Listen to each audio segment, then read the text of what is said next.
Welcome back to the podcast. Now, this is freedom. Last week, I called the podcast This is Freedom and discovered that there's already a podcast with the same name. So I've decided to change the name. And what really resonates with me is Now This is Freedom, because this podcast is all about exploring what it means to feel freedom.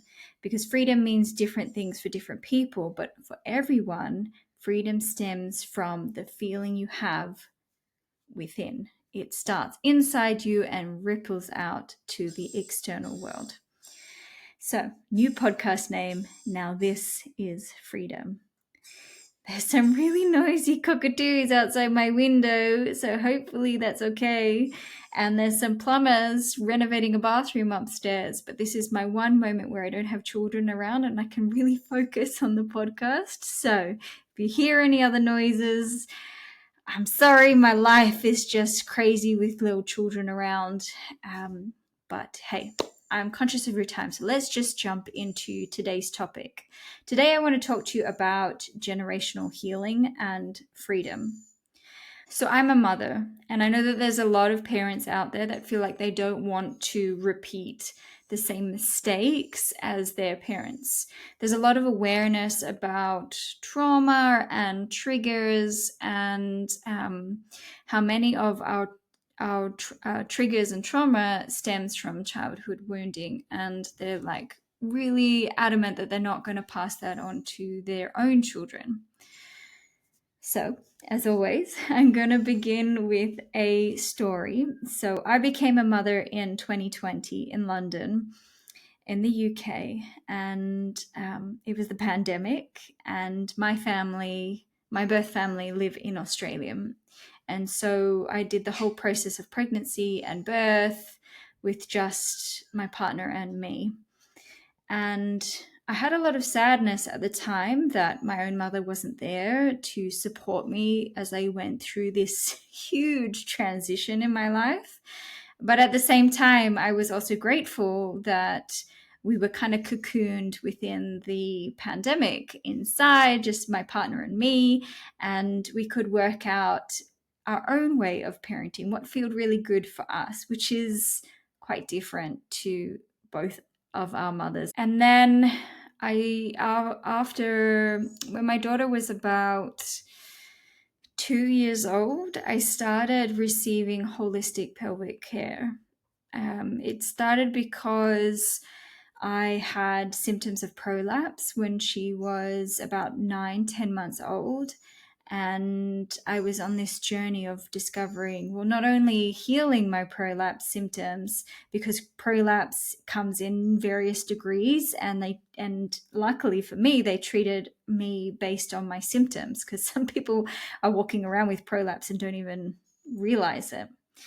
And yeah, I went down this road of trying to heal the prolapse, but also to understand why it was there in the beginning. And I read this beautiful book called Wild Feminine by Tammy Lee Kent, and discovered that there is a thing called internal pelvic massage. And I found somebody that practiced this in London, and I went to see her. And through this exploration of internal massage and holistic pelvic care, I realized that I was holding in my pelvis this deep sadness and also this rich anger about my mother. I was sad that she was not around, but I was also angry that she wasn't able to be the mother that I needed her to be. And I was holding all of this inside of me, and the massage helped to somatically release it. But it took a long time to understand where that anger came from, and then to transmute that anger to something that was healing for all parts of me, my mind, body, and soul. And so what that looked like is I developed this deep compassion for my mother, because I was a mother. I could see how challenging motherhood can be. And especially when you're mothering away from family or any support network, when you're kind of isolated, you can feel lonely, you can feel unsettled in the crazy changes that motherhood requires, like the deep surrender that you have to get used to in motherhood. And I was like, you know what? She was trying her best. She was trying her best with the resources and the knowledge that she had at the time. And, I was born in the 80s, and in the 80s, there wasn't a lot of awareness about triggers and trauma and childhood wounding. There wasn't any of that language. There wasn't a lot of awareness about postpartum depression or all of these, this language that is now kind of familiar with all of us. And she was trying the best with the consciousness that she had. She had a lot of her own child woundings that she was bringing in. And what I can clearly see now is that she was trying desperately not to repeat the same mistakes, the same patterns that had been passed on to her that were not serving her, that wounded her. And she was doing all of this in her own way to try and protect me, because she didn't want me to suffer like she had suffered. So, when we look at our parents and we look at our children, we think, oh, I don't want to pass any baggage onto my children because my parents did all of this to me. What you can look at is actually look at their parents and what wounding that they got from their parents. And then from your grandparents, what wounding did they get from their parents? And you can see it's generational. We're all interconnected. We can't disconnect ourselves from that. So through becoming a mother and becoming a mother a second time, through continuing my holistic pelvic care and somatically releasing these deep emotions that I was holding within my pelvis, because let's face it, the pelvis is where you store your emotions. I was discovering the bigger picture of generational patterns, and that there is no one to blame. Everybody's trying their best with whatever resources, knowledge, and consciousness they have at that time. And then I took that model and I looked at my own children and I said, okay, well, I'm not responsible for eliminating all patterns, baggage that's passed on from generation to generation.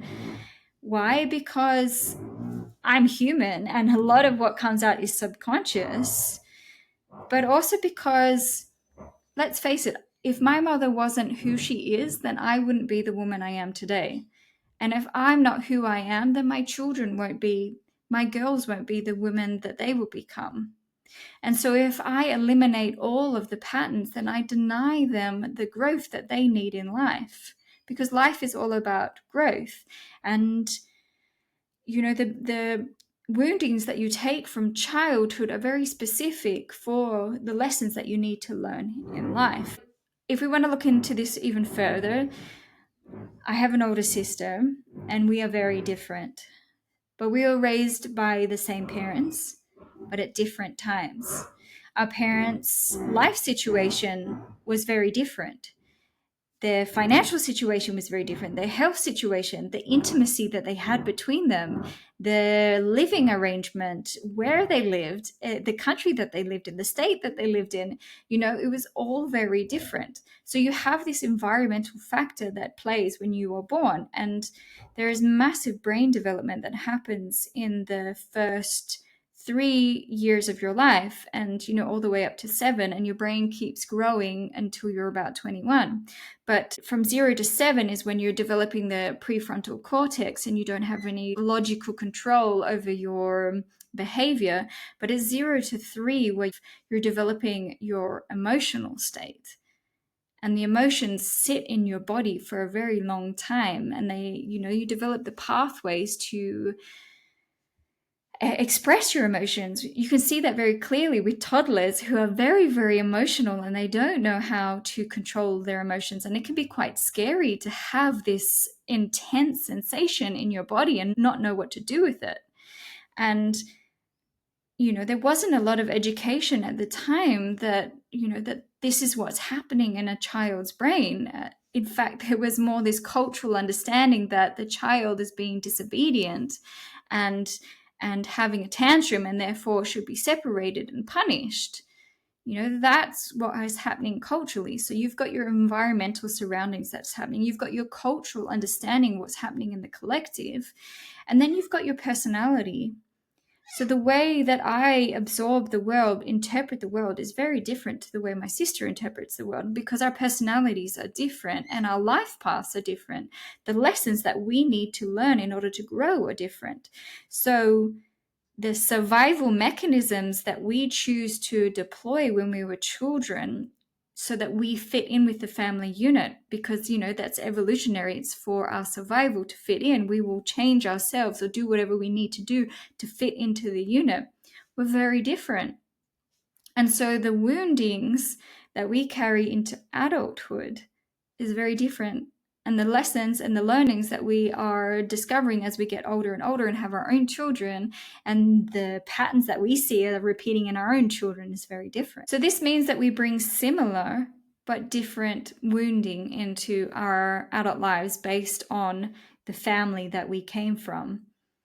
We have similar but different life lessons. And I take this understanding, this reflection that I have done on my relationship with my mother and my relationship with my sister, and I apply it to the two girls that I have. And I realize that I don't need to be a perfect mother. They don't need me to be a perfect mother. I don't need to eliminate every single pattern that is no longer serving the lineage of my family moving forward, because then I would deny my girls the rich lessons that they need to grow in life. Because I believe that we're all spiritual beings, and there's a reason why we're here. We're playing the game. We're learning the lessons so that we can get to the next level, So what is more important to me than guilting myself for my daughter's repeating this bad habit that I have.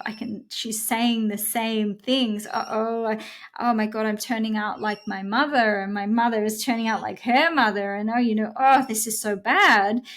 Instead of guilting myself with this, I observe it, reflect on it, have a lot of self-compassion, because I'm a human and I'm in a human journey.